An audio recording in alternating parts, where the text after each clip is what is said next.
Good morning, everyone. Welcome to Tupu Ngātahi's third live engagement forum. I'm Carl Ferguson. I'm the engagement lead at Tupu Ngātahi, supporting growth. And once again, my job this morning is to facilitate this online forum and generally sort of wrangle the session so we get to answer your questions. So I'm joined today by Deepak Rama. Deepak is the Principal Transport Planner from Waka, Kotahi, the New Zealand Transport Agency. Those of you who tuned into our last session will recognise Deepak, who was really helpful in answering your questions on Mill Road.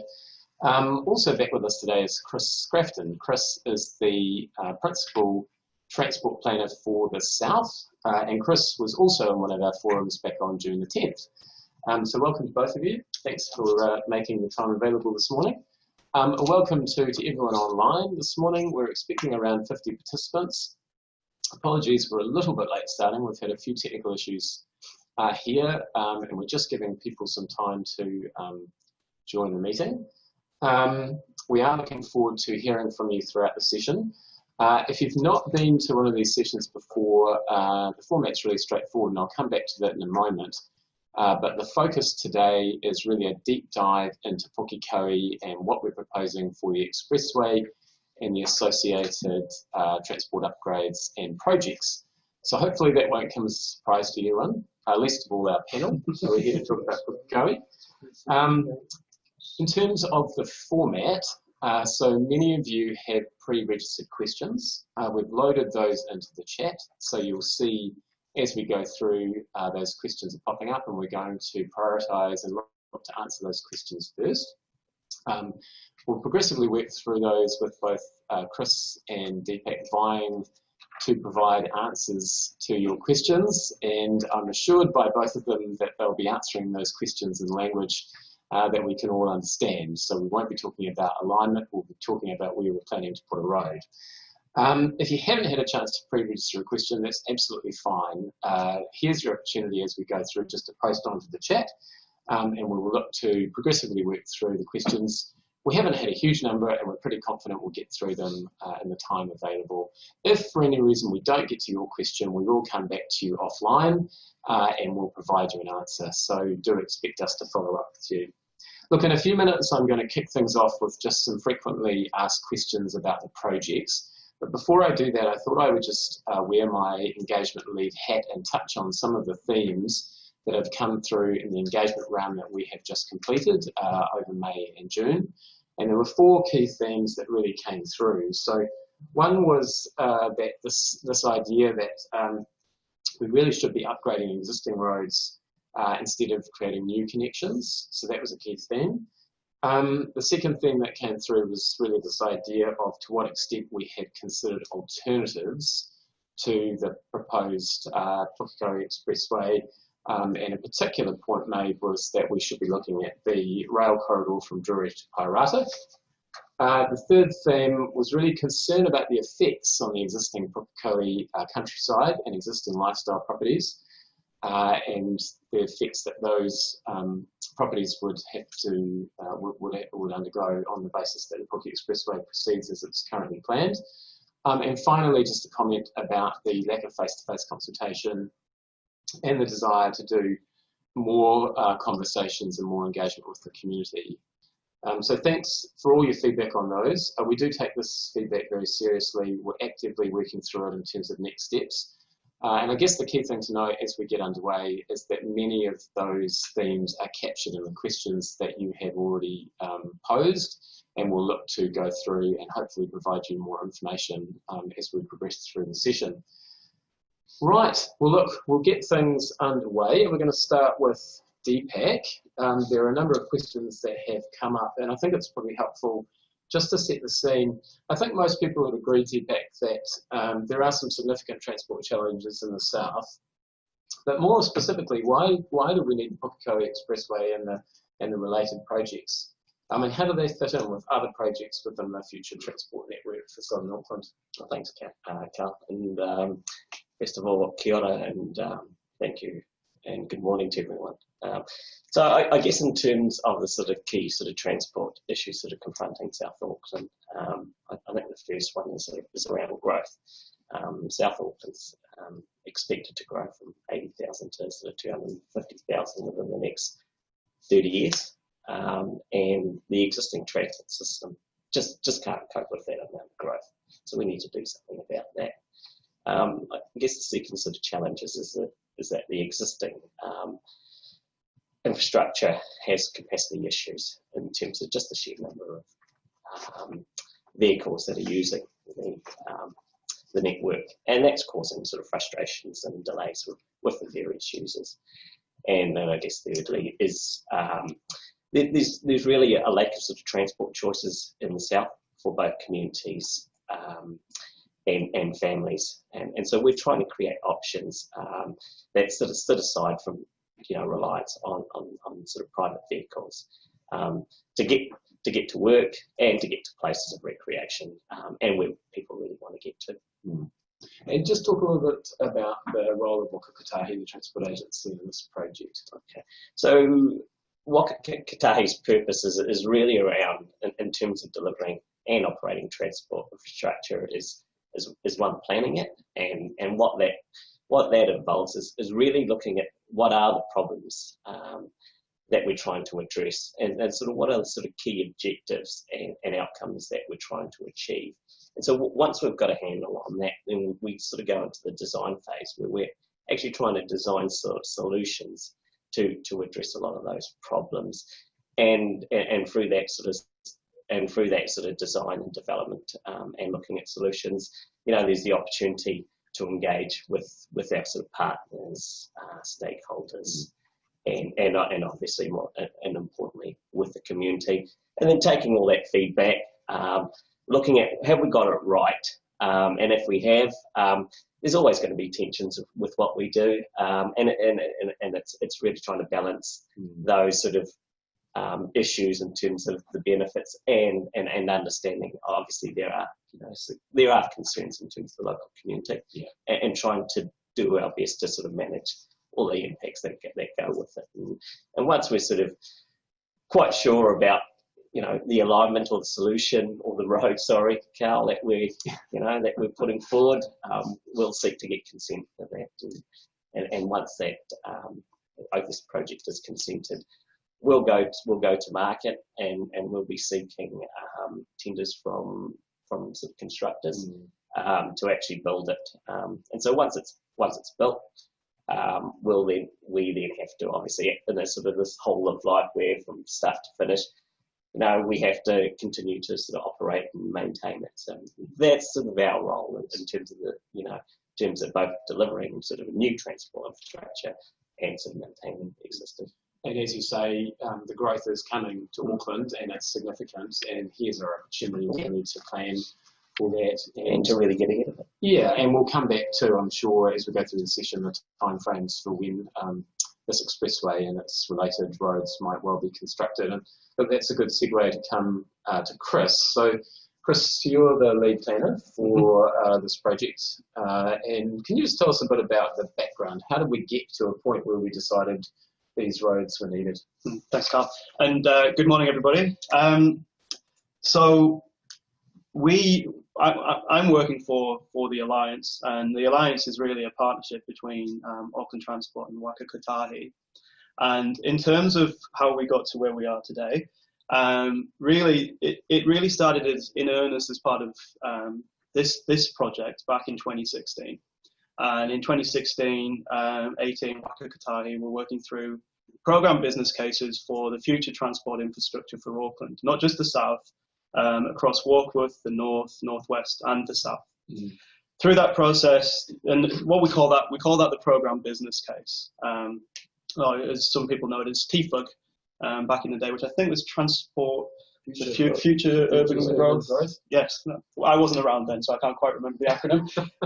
Good reference. Yes, it does come up. Yep. So that was what we called the program business case, and the program business case came out with a series of recommendations for transport infrastructure in those areas, including the south. Now that was picked up in 2018, by the Support and Growth Alliance, and they started preparing what we call the indicative business case. So essentially taking the work from the program business case and taking it to the next level of assessment and detail, an option assessment. And all of these processes have an engagement process to them as well. Some of you might remember we had open days in Pukekohe Town Hall, outside the library, out in Drury, and other places in the south. So as we developed that 2019, I believe, towards the end of 2019, that indicative business case was then approved, and that had an indicative transport network for the south. And I think we have some slides which we can show what that looked like at the time. And from the point that that was approved, we then moved into what we call the detailed business case. That was mid-2019, and that's essentially where we are now. We're working through the detailed business case. And again, we're picking up the work from the indicative business case, looking in more detail, reassessing options, testing whether we've got it right, working through, with, as Deepak said, with different stakeholders in the community, looking at the recommendations that we as a technical team have made, and really testing to see whether we're looking at the right suggestions. From there, and we're not there yet, but for the next stages that we go into, as Deepak alluded to, is essentially consenting or designating the network, and that will go through a various series of packages into the RMA processes. So I guess we're just pulling up that slide that you referenced earlier, Chris, and just to some of what you covered off. Essentially from 2016, we've taken a pretty broad view, and as we've gone through a process, we're starting to narrow that down to, I guess, a preferred option or somewhere where we think we might look to build.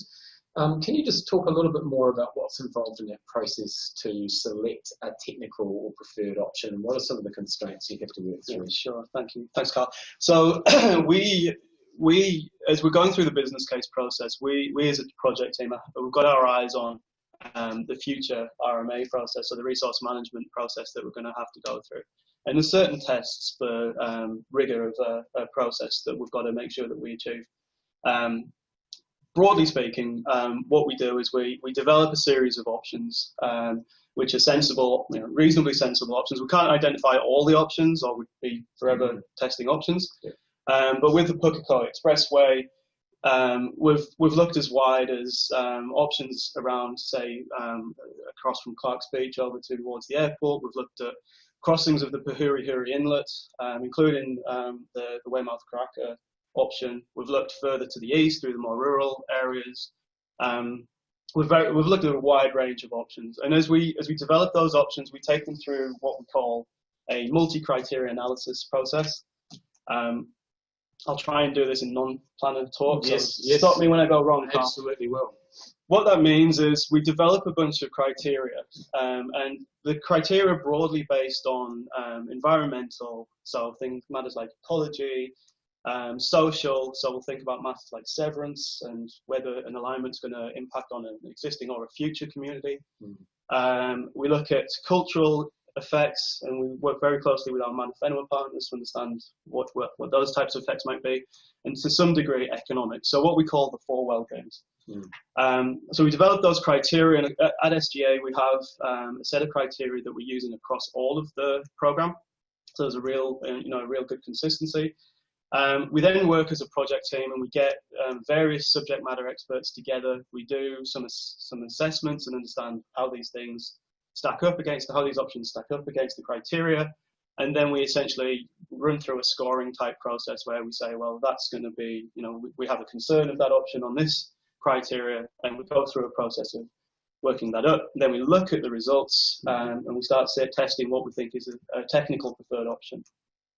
At that point, we essentially get to a shortlisting process. So we start really wide, as I said, crossing the Puhuri Inlet and others, and we try and funnel our way down to what would be preferred options. So what you see in the engagement material this round, I think it was about 3 or 4 various options that we've managed to funnel down to and say, we think this is getting to the technical preferred options. So it's a little more complicated than just drawing a line on a map, and essentially what you're putting out at this stage is what are the viable options, what could we realistically look to implement. Correct, yeah, and it's I really do stress it's as a project team, and that's a bunch of technical experts. What do we think are good options?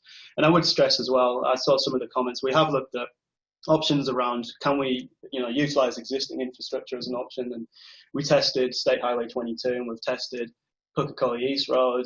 We have some recommendations around various upgrades of those existing roads, but essentially for this area, we need that plus the Pukekohe Expressway plus the rail.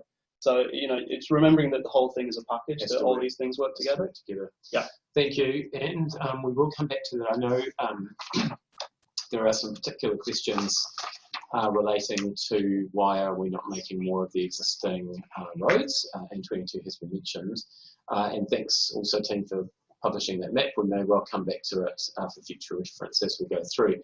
And look, if you are just joining us, just a quick recap on the format. So we're just going to start working through some of the questions that people have pre-registered as part of our process for getting people included and involved in the chat. And if you want to post a question, feel free to dive in and we'll come to it in due course. One thing I would just say as we work through, so a number of you have submitted multi-part questions. We have made a bit of a judgment call just as to where we will finish answering those questions on the basis of what we think is of interest to a broad audience. And I know that for many of you, we've been in touch with you and we have arranged to either meet with you or come back to you to answer specific questions that you've posed. And some of them, not surprisingly, are specific to your own issues and your own property. And we're not proposing to get into answers that relate to individuals here in an online forum. So with that said, we'll just come to this first question from Brian, and that's you back in the hot seat, Deepak. So I'll just read out the question just for people who can't see the chat. Why is SGA considering this route when there are alternative options that will provide greater resilience for the regional transport system and serve Franklin, North Waikato? And Brian goes on to say, specifically an extension of the Western Ring Route from Wiri to State Highway 1 to Pocono, running through Weymouth, Karaka, Pukekohe, Toko to Pocono. And you mentioned the State Highway 20, 22 and State Highway 1 connections. And I think the point Brian's trying to make here is that he sees this as being less disruptive in terms of construction and communities, ultimately more efficient in terms of access to the airport, and it would provide a completely separated alternate to State Highway 1 and defers expenditure in State Highway 1. So I said Deepak, but I'm sitting between. I can see there's a bit of discussion between you about who wants to grab that one. I can probably talk to it from a technical perspective. Thanks, Carl. Saved you there, Deepak. I did slightly touch on this particular option earlier when I was explaining our process. So effectively, this would be a connection that crosses across the Puri Inlet from Karaka to Weymouth. It's an option that's been around for some time. I know it was a big discussion of debate through the unitary plan hearings, and as I alluded to earlier, it is an option that's actually being considered through the earlier processes, and it's discussed in the indicative business case. Options assessment was included with some discussion around this option on our engagement material back in, I think 2018. So essentially, we've looked at that option, and there are a number of technical concerns which essentially suggested it wasn't a technically preferred option. Obviously, the Puri Inlet is a particularly sensitive receiving environment. Putting bridge structures through the coastal marine area is something we don't try and do. We consider that quite significant. Yeah. So there was ecological concerns, not to mention one of the bigger concerns, and this was particularly an issue in the unitary plan, was how that option would align with the land use planning. So effectively, the option would be going through a largely rural area and would likely create a lot of pressure for additional growth in that community. Not to mention significant impact on the Weymouth side in terms of building new infrastructure landing points there. So as I say, it is an option we've looked at, and it was put to the side as not a preferred option. But that was at the indicative business case. It's not an option that's made it through that long list process to the detailed business case. So it's essentially been eliminated as you've gone through your process, and primarily you mentioned ecological impacts and environmental impacts. Yeah, I'd never use the word eliminated. Okay. Because we do, Brian's raised this as an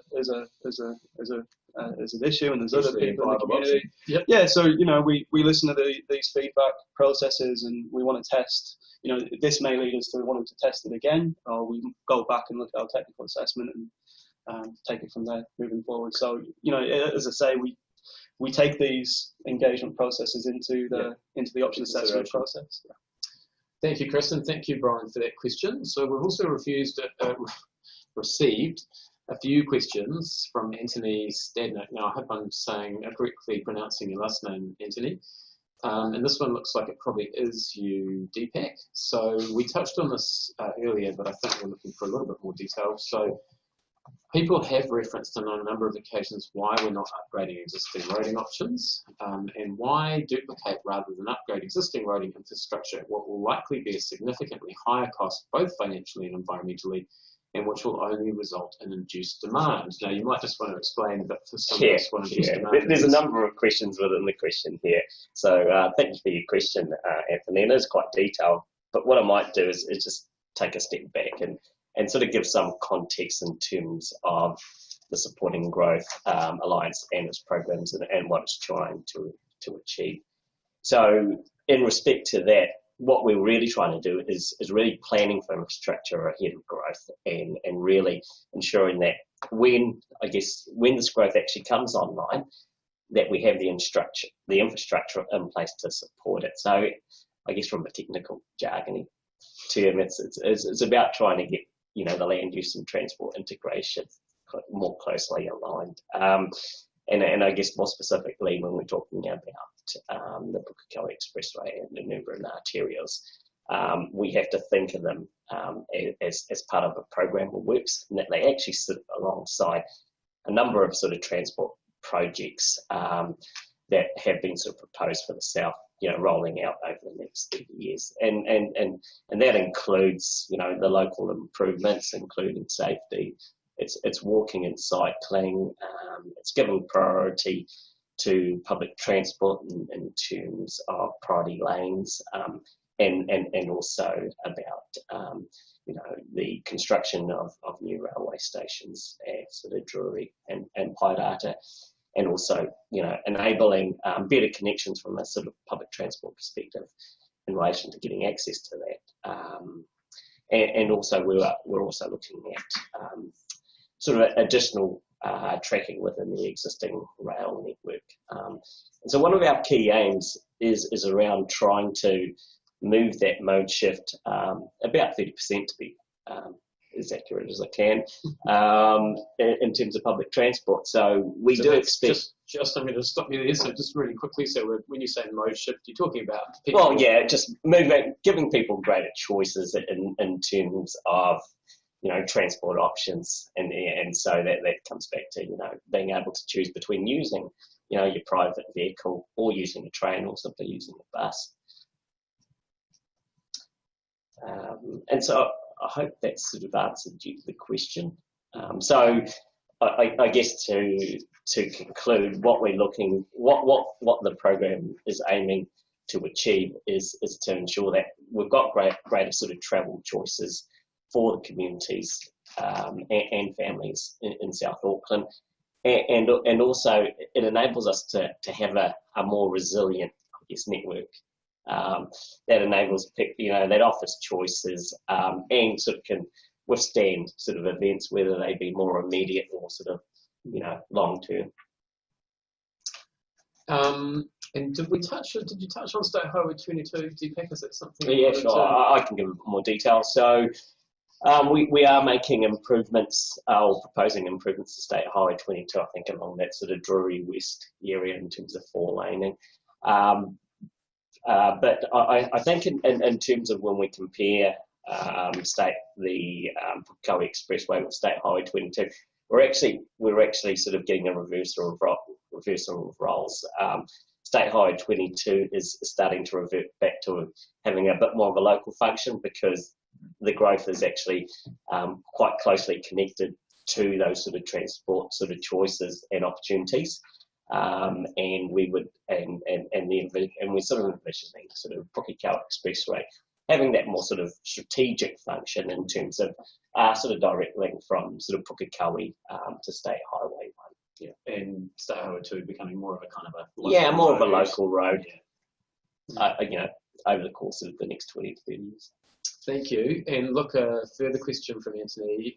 So he asks, what is the expected cost of the expressway compared to, say, upgrading one or two of those corridors? And again, references 22 and Pukekohe East Station Road. Sure. So I can't actually give you a figure at this stage. We're actually starting to commence the detailed business case, and what that's about today is obviously going out with our sort of technically preferred options. So we're now sort of digesting that feedback and understanding what that means in terms of whether there's sort of, you know, design changes that need to be accommodated, you know, after having insights into what some of the key issues are.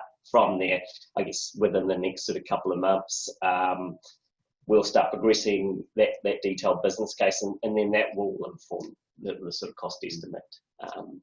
So I'm not sure exactly about that. It's a kind of cost-effective question. You know, is it more cost-effective to upgrade existing roads than to build a new one? I think what we're hearing is you're saying, look, it actually wouldn't be. Yeah, it's a difficult question to answer purely from a cost-effective. It's really understanding what roles the two, I guess, the expressway plays and State Highway 22 plays going forward. And so that has to be, I guess, when we come back to outcomes, what are we trying to achieve? And that's what you're sort of baselining it on in terms of measuring, you know, are we being successful in terms of developing this future network and supporting the growth that's coming with it. Thank you. And look, lastly from Anthony, and I think this one's probably for you, Chris. So why would we create a new high-capacity road alongside a rail line that provides sufficient and arguably superior high-capacity rapid transport when future road supply will only result in induced demand? So again, that's a phrase he's used before, around induced demands. Chris, you happy to, as long as you're not asking me to explain what induced demand means. I'll leave that for Deepak. I think it's important to remember that the Pukekohe Expressway is part of a bigger package, and a lot of the intent of that package of the network is as Deepak said, to get us towards 30% public transport use in the future. Put that into context, I think we're currently at, and I'm looking at you, Deepak, it's about 5% public transport. So that's a huge shift. Yeah. So then, as Andy quite rightly says, then why are we talking about building roads? Well, again, it's about the package. So part of the indicative network for the south is around rail. So we're currently looking at, as Deepak said, putting in 3 train stations, 2 in Drury, 1 in Pairata, as well as expanding the number of tracks between Pukekohe and Papakura. So really looking at, as we say, you know, supporting that shift to public transport.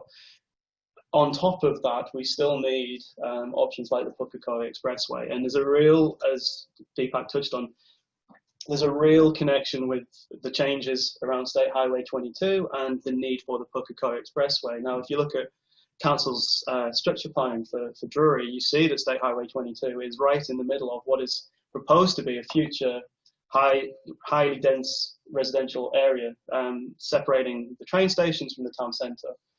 If it was to continue to perform the same role, we've got a real issue in terms of safety in an urban area of having a state highway going right through the middle. For all intents and purposes. Yeah, it doesn't work with the land use proposed. So we've looked at that and said, well, in that future environment, these are the things that we think need to happen. And looking at the safety function in the rural section towards Pairata, and then what you need to do with State Highway 22 as the urbanisers. So the purpose of the Pukekohe Expressway is that it becomes a strategic connection between Pukekohe and essentially getting to State Highway 1, hopefully encouraging some of the journeys that would currently use less suitable routes, or routes that are going to be less suitable in the future, like State Highway 22, to use the expressway instead. It'll be limited access on the route, so it's going to be a reasonably efficient way of getting from Pukekohe up north. Yeah. Great, thank you. And thanks again for those questions, Anthony. Now I'm just going to come to a number of questions from Stacey Graves. Stacey would like to know if an alternative route to the Pukekohe Expressway has been considered, And Stacey suggests starting at the existing 22 from Pukekohe Town Centre to a point at the southern end of Pairata, then the new expressway commencing at the southern end of Crown Road and following the train line to the southern end of Ngātahi Reserve, where it would rejoin 22 and then on to Victoria State Highway 1 interchange.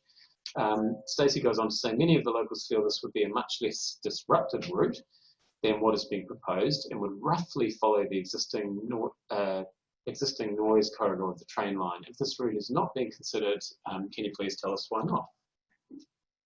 Chris, are you going to answer that one? Yeah, I thought that might be one for me as well. That sounds like you. Yeah, thank you, Stacey. That's a really good question. I can't say for sure that precise option has formed part of our process to date, but we've certainly looked at similar options.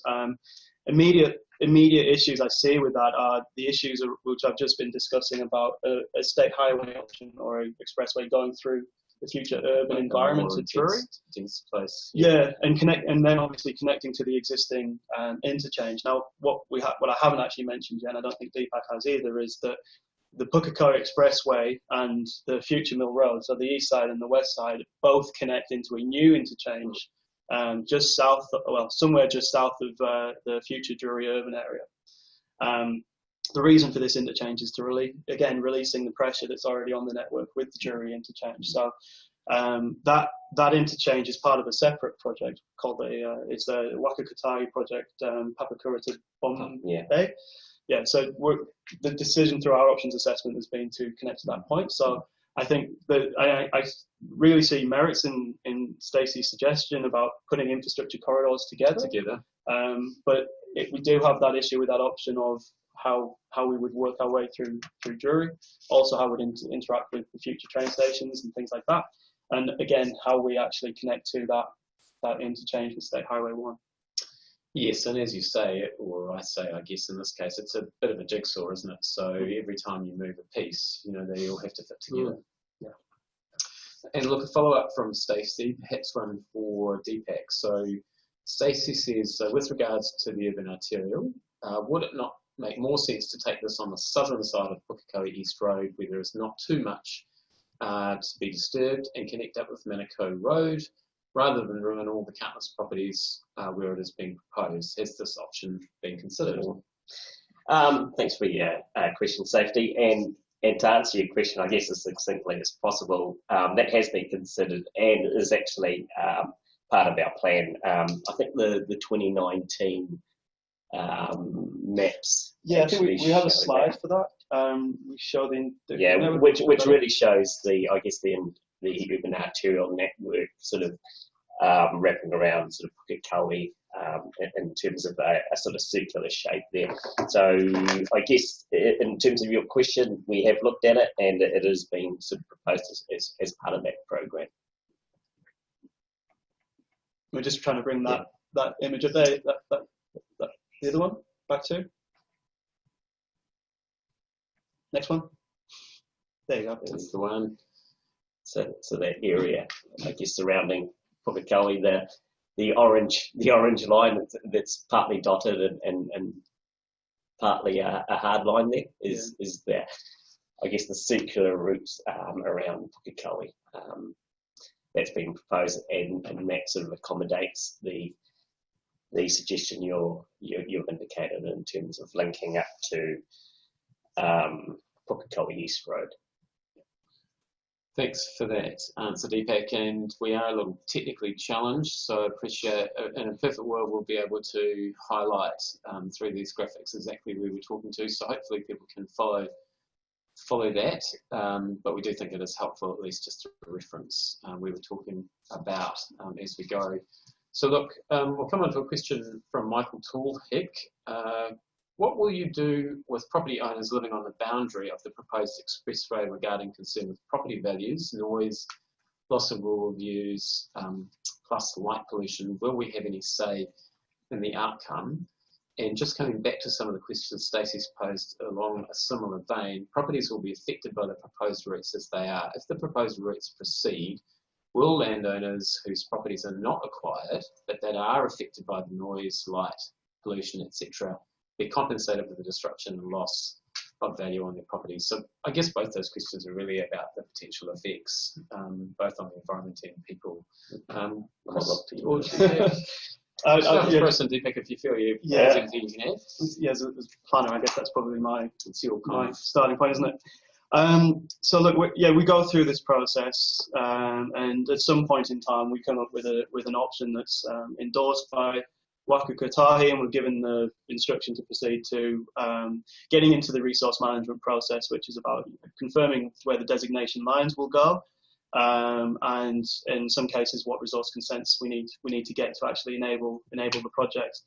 Now, before we get into the designation, we've got certain requirements about understanding the effects of the project on the environment, and when I say environment, I mean including the community as well as all those environmental effects such as ecology or water quality and other such things. So we will go through a process of engaging technical experts to go out there. They will look at assessing those effects.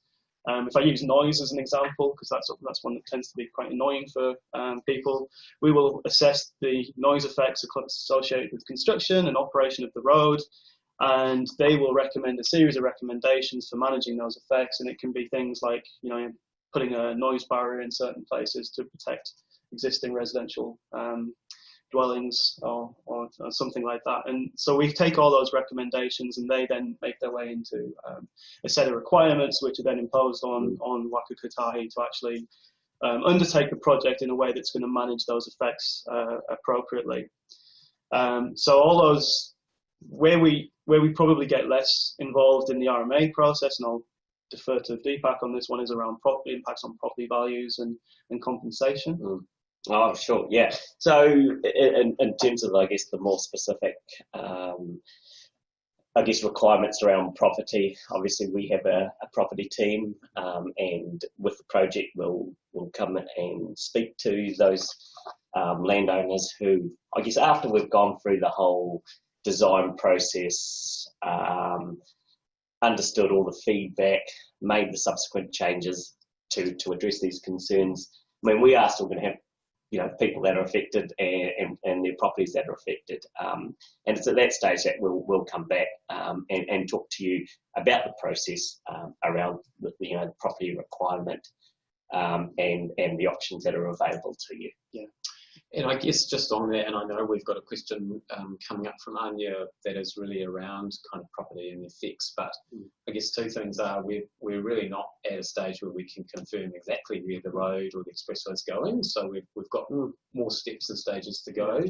And the other thing is, maybe just to reiterate, we're talking 10, 20 years before we would look to construct anything. So we are talking about a pretty long time in the future. Exactly. And so it comes back to that sort of design phase we're in, where we're currently, I guess, looking at the solutions that we've come up with, and then testing them, with the community and our stakeholders and partners to get sort of benchmark or understand that, yes, we're sort of heading in the right direction in terms of addressing problems and the sort of key outcomes that we're trying to achieve through delivering some of these projects in the not too distant, but even further in the future. Yeah, and if I just add to it as well, the last part of the question about will we have any say in the outcome? I mean, obviously there's these engagement processes that we work our way through, and it continues into the RMA process. But obviously, as we get into the resource management process, these are generally publicly notified processes where community members and stakeholders who have concerns have the right to make submissions and be heard through a hearing process. So there's plenty of opportunity to have say in outcome. And I would also anticipate, as we go through those assessments, often some of these things might be down to individual preferences of how we manage some of these effects. So there's obviously a lot of engagement at that stage as well. Thank you both. And look, I can see that people are posing questions on the chat and making comments, and we've just got one or two more questions that were pre-registered, which we'll go through before we come to the live chat.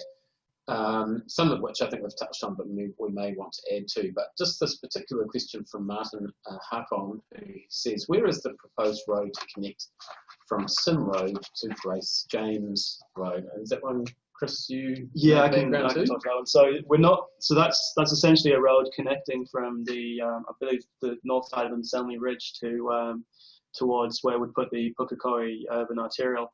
We're not looking at that level of connection. The network that we're looking at through this program is very much arterial routes and above.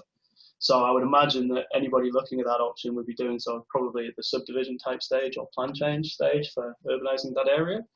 I'd probably add to that generally we're looking at limiting access, the number of access points to a lot of the network that we're proposing though. Thank you. And look, Anya has a question about what is the likely timing when it comes to advising affected landowners. Just where are we at what stage are we at in terms of our process? Sure, I can answer that. So I guess to start with, we did send out material back in, I think, May in terms of seeking comments from the community. And so that closed in, I think, in sort of mid-June. And so we're currently, I guess, reviewing the material, all the submissions and comments and feedback from the community in respect to that. Understanding what the issues are and insights from the community with respect to, I guess, the technically preferred option that we went out with, sort of collating that, understanding what changes, if any, need to be made. And hopefully we'll sort of have that sort of exercise completed within the next few months and then have a better understanding and certainty around, I guess, that preferred option. And we'll go back out to those directly impacted just sort of late 2020. Can't give an exact date, sorry. Thank you, Deepak. And I think the last question that was pre-registered before we come to some of the questions that have received more recently is from Dean Moore. Dean says, given that even the proposal of State Highway will have had a detrimental impact on the value of people's homes, how quickly are we likely to be advised of what remedies are available? We have touched on that. Yeah. Is there anything else we want to add? We are where we are now. Yeah, and like I said, once we've firmed up I guess our technically preferred, we're in a better position to then come out and talk to those landowners and have those more, I guess, individual discussions around, I guess, what options are available. Right, so look, we're going to come to the live chat. This is a little bit more tricky than what we've been doing to date, just because we're looking at it on a slightly smaller screen. So I understand we've had a number of questions from Nick Hall, and one of those has popped up in the chat, so am I at the right place to be starting, gang? Okay, so look, Nick says, please explain to what level have all the proposed route options for the Pukekohe Expressway been ground truthed? And by that, Nick says, walked over, options surveyed by aerial survey or the like to ensure information used to determine the proposed routes is up to date. I guess I can answer that to a degree, and I might ask Chris to interject there at certain times to correct me if I'm wrong. But we obviously, I guess this is a unique program in terms of a lot of what we're doing is about future-proofing a network for the next 30 years. And so what we do is we do a level of design that sort of reflects what we're currently trying to achieve, which is route protection or a designation, which is to protect that route. And I guess the level of work is sort of, I hate to say, but commensurate to that effort. And so we're not getting into a level of design where we're going, this is exactly where the road is, this is the depth, it's this long and this wide. Yeah. And so we've done initial, I guess, investigations to support, I guess, the high level concept. And I might just refer to Chris in terms of what that actual investigation is. I'm jumping at a bit. Yeah, he can't help himself. Yeah, thanks, Deepak. I think this goes to the point why we like to talk about alignments rather than roads, because these options that we're looking at generally are corridors, they're not necessarily the width of a road, because we're going through a process of, as I said, we start really big with lots of options and we try and narrow it down to get to the preferred option. And as we do that, we're able to undertake more and more technical investigations. So when we started this process at the indicative business case, the number of options was in the hundreds, just for this part of the network. So to be able to get out and do a detailed survey of all those options would have been, and would still be doing it. Yeah. So as we get more, as we focus our attention, the level of detail we're able to undertake deepens. So the options that we're looking at today, yes, we've been out on site, we've walked around, yes, we've had some technical investigations, we've got some geotech information, for example, some archaeological assessments. We've obviously been interrupted a little bit by lockdown, and in some cases we would have preferred to have a little bit more detail. And being able to get onto people's land, for example, was impacted. But as I say, we have the level of information required to go through that options assessment process that I talked to. So each of the technical expert has what they need to make their professional judgment through that process. Yes, indeed. Thank you for that question, Nick. And I think we're at Barry, who says, why would you prefer to put the expressway on the rural land instead of putting it in the future urban zone to serve the people which it is created for in the new area zone for that purpose? And I'll just, hopefully people can see the chat, but I'll just read this out for those of you who can't. We've been to the open days, Barry says, and talked about the indicative business case and preliminary design. No feedback or engagement since those days, yet now you are at a detailed design process, still the conversation is one-sided. When will the business case and financial forecast be available? So there's a little bit to cover there. Chris, do you want to touch on the sort of rural land instead of future urban zone? Yeah, I would very quickly say though that we're not at detailed design process. We're not at detailed design. We're at detailed business case, which is very, very different. We wouldn't get till detailed design until resource consent or beyond.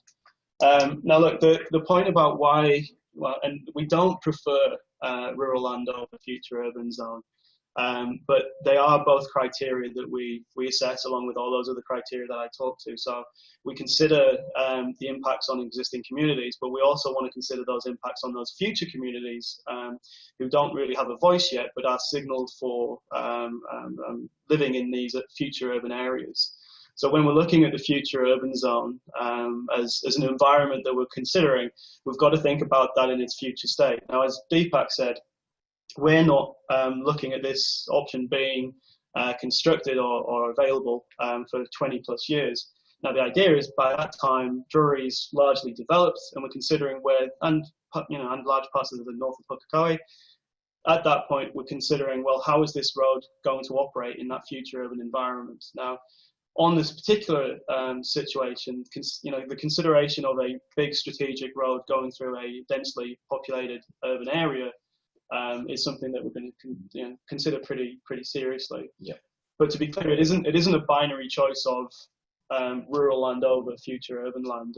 They are all situation specific considerations. Thank you, Chris. And look, I'm just getting to grips with what we're seeing on the chat, and I'm mindful that we are getting quite close to 11 o'clock. So we'll try if we can sort of quickly move through some of this. And I can see that a number of people are making comments, so we will take those into account as we go. I can see some comments there from Stacey, and Nick, we might get to that. So look, one question that's been posed there from Rachel is really about the fact that we just haven't changed our preferred option, and she's talking about the legitimacy of our consultation. Essentially suggesting we're just providing arguments as to why our chosen options are the best ones. If Pukekohe area is going to have a huge increase in population, where all the people who choose to live rurally are going to go, I guess we probably won't have time to go over it all, but I guess what you've said in terms of TFUG and the independent business case is that there have been stages of engagement along the way, and this idea of a funnel narrowing. Is there anything we can add to that, except that obviously we have taken this feedback on board as we've gone from the 2016 to this point process? Yeah, I mean, look, there's been a Pukekohe expressway option of some kind for some time through all of these options, but as I say, every time we pick it up, for the next round of the process, we stop and we look at it and say, well, have we done enough consideration of alternatives here to really think we're on the right track? And as I said previously, for this particular function, we have looked as wide as options going straight to the airport across from Clark's Beach, all the way across to just sticking with Pukekohe East Road and doing some significant upgrades there. We've worked through that, and as I said, at this point we're looking at options that essentially are, you're quite right, reasonably similar to each other, going from Pukekohe to a new future Drury South interchange. The level we're looking at in terms of the differences of those options are really about aligning with some of the quite clear constraints we've got, such as, we know there's a path site, we know there's a lot of watercourses we've got to navigate, and we know we've got existing communities through there, which we're trying to understand how best to find a way through. Yep. Thank you. And look, I'm just looking as we go through, and as I just reiterated earlier, some of your questions and comments we will follow up with you, and I know a number of you have meetings scheduled with us to meet in person, and we are really mindful that with COVID and the interruption to our engagement, we haven't been as present in the community as we would have liked, and we're looking to address that now with these one-to-one meetings. Just in our last few minutes, I note we have a comment in from Siobhan. She says, are you then not protecting routes that that may not be practically implemented? No.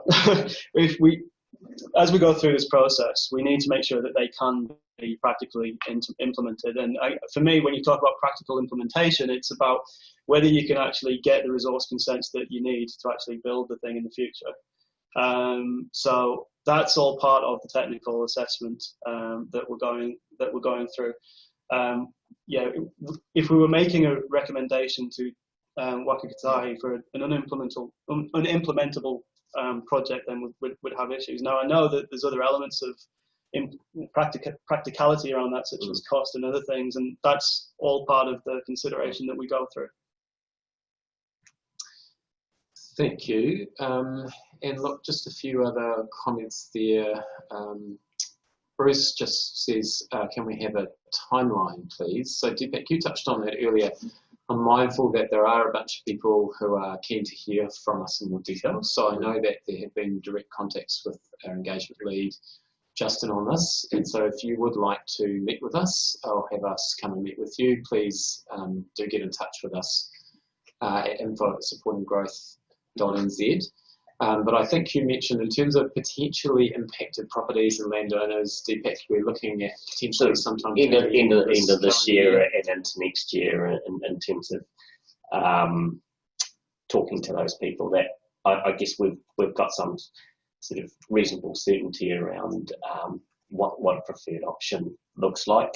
And then obviously we will then take these detailed business cases to both the Waka Kotahi and the Auckland Transport Board for investment to get approval to embark on the next stage, which will then be the real consenting of these preferred, alignments, I guess, roads, transport upgrades, across a range of initiatives.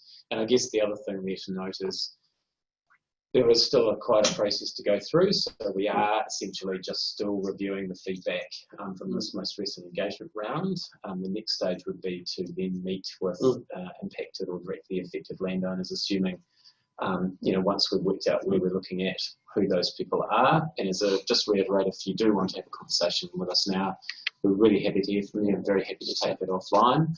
And then we'd be looking at potentially lodgement to do a process perhaps towards the end of next year. As I understand, that's the program for lodgement towards the end of next year. So look, just in our last moment or two, I think one of the things that is coming through from comments online is just this uncertainty that people face between now and the end of our kind of lodgement process. So people conscious that, with this uncertainty around what's going to happen in the area, that people in existing properties who might want to sell or may want to do something with the property, I guess our job really, just in terms of outlining next steps, is to give people as much certainty as possible. We'll work through this as quickly as and I think we appreciate the concerns and the issues people are raising, and we take them seriously. And like I said, the next step for us is to come and talk to you individually and just work through the process and the options that are available. Thanks, Deepak. Look, that I think is all the time we've got left this morning. Thank you again for taking your time on Friday to join us. I hope you found the session informative. We are proposing a further session to discuss rail in coming weeks, so if you have an interest in that, do please look out for some more information and invitation to that session. My thanks again to Chris and Deepak. We will, as I said, continue to provide answers to you either via email or in person when we meet with you, and if there's anything else we can help with in the meantime, please don't hesitate to get in touch. We will also post a recording of this session on our website, and we'll alert you once that recording is published.